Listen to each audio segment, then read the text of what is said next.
Épître de Paul aux Colossiens, chapitre 3. Si donc vous êtes ressuscités avec Christ, cherchez les choses d'en haut, où Christ est assis à la droite de Dieu. Affectionnez-vous aux choses d'en haut, et non à celles qui sont sur la terre, car vous êtes morts, et votre vie est cachée avec Christ en Dieu. Quand Christ, votre vie, paraîtra, alors vous paraîtrez aussi avec lui dans la gloire. Faites donc mourir les membres qui sont sur la terre, l'impudicité, l'impureté, les passions, les mauvais désirs et la cupidité qui est une idolâtrie. C'est à cause de ces choses que la colère de Dieu vient sur les fils de la rébellion, parmi lesquels vous marchiez autrefois, lorsque vous viviez dans ces péchés.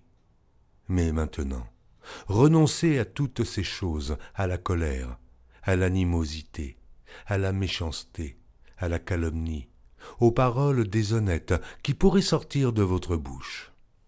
Ne mentez pas les uns aux autres, vous étant dépouillés du vieil homme et de ses œuvres, et ayant revêtu l'homme nouveau, qui se renouvelle dans la connaissance selon l'image de celui qui l'a créé.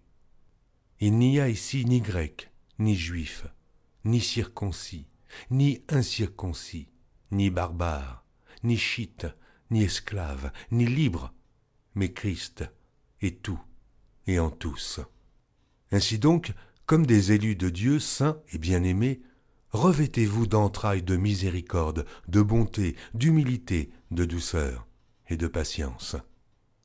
Supportez-vous les uns les autres, et si l'un a sujet de se plaindre de l'autre, pardonnez-vous réciproquement.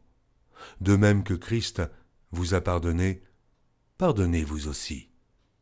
Mais par-dessus toutes ces choses, revêtez-vous de la charité, qui est le lien de la perfection.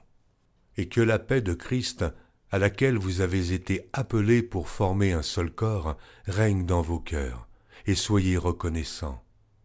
Que la parole de Christ habite parmi vous abondamment. Instruisez-vous et exhortez-vous les uns les autres en toute sagesse, par des psaumes, par des hymnes, par des cantiques spirituels, chantant à Dieu dans vos cœurs sous l'inspiration de la grâce. Et quoi que vous fassiez en parole ou en œuvre, faites tout au nom du Seigneur Jésus, en rendant par lui des actions de grâce à Dieu le Père. Femmes, soyez soumises à vos maris comme il convient dans le Seigneur. Maris, aimez vos femmes, et ne vous aigrissez pas contre elles. Enfants, obéissez en toutes choses à vos parents, car cela est agréable dans le Seigneur. Pères, n'irritez pas vos enfants, de peur qu'ils ne se découragent. Serviteurs, obéissez en toutes choses à vos maîtres, selon la chair, non pas seulement sous leurs yeux, comme pour plaire aux hommes, mais avec simplicité de cœur, dans la crainte du Seigneur. Tout ce que vous faites, faites-le de bon cœur, comme pour le Seigneur et non pour des hommes, sachant que vous recevrez du Seigneur l'héritage pour récompense. Servez Christ le Seigneur. Car celui qui agit injustement recevra selon son injustice. Il n'y a point d'acception de personne. Épître de Paul aux Colossiens, chapitre 4. Maîtres, accordez à vos serviteurs ce qui est juste et équitable, sachant que vous aussi, vous avez un maître dans le ciel. Persévérez dans la prière, veillez-y avec action de grâce. Priez en même temps pour nous, afin que Dieu nous ouvre une porte pour la parole, en sorte que je puisse annoncer le mystère de Christ pour lequel je suis dans les chaînes, et le faire connaître comme je dois en parler. Conduisez-vous avec sagesse envers ceux du dehors, et rachetez le temps. Que votre parole soit toujours accompagnée de grâce, assaisonnée de sel, afin que vous sachiez comment il faut répondre à chacun. Tychique, le bien-aimé frère et le fidèle ministre, mon compagnon de service dans le Seigneur, vous communiquera tout ce qui me concerne. Je l'envoie exprès vers vous, pour que vous connaissiez notre situation, et pour qu'il console vos cœurs. Je l'envoie avec Onésime, le fidèle et bien-aimé frère, qui est des vôtres. Ils vous informeront de tout ce qui se passe ici. Aristarque, mon compagnon de captivité, vous salue, ainsi que Marc, le cousin de Barnabas, au sujet duquel vous avez reçu des ordres.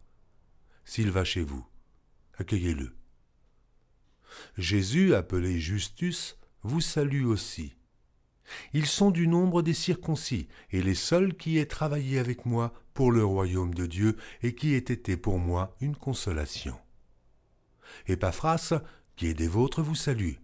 Serviteur de Jésus-Christ, il ne cesse de combattre pour vous dans ses prières, afin que, parfait et pleinement persuadé, vous persistiez dans une entière soumission à la volonté de Dieu. Car je lui rends le témoignage qu'il a une grande sollicitude pour vous, pour ceux de Laodicée et pour ceux d'Hiérapolis. Luc, le médecin bien-aimé, vous salue, ainsi que Démas. Saluez les frères qui sont à Laodicée, et Nymphas, et l'Église qui est dans sa maison. Lorsque cette lettre aura été lue chez vous, faites en sorte qu'elle soit aussi lue dans l'Église des Laodiciens, et que vous lisiez à votre tour celle qui vous arrivera de Laodicée. Et dites à Archippe, prends garde au ministère que tu as reçu dans le Seigneur, afin de le bien remplir. Je vous salue, moi, Paul, de ma propre main. Souvenez-vous de mes liens, et que la grâce soit avec vous.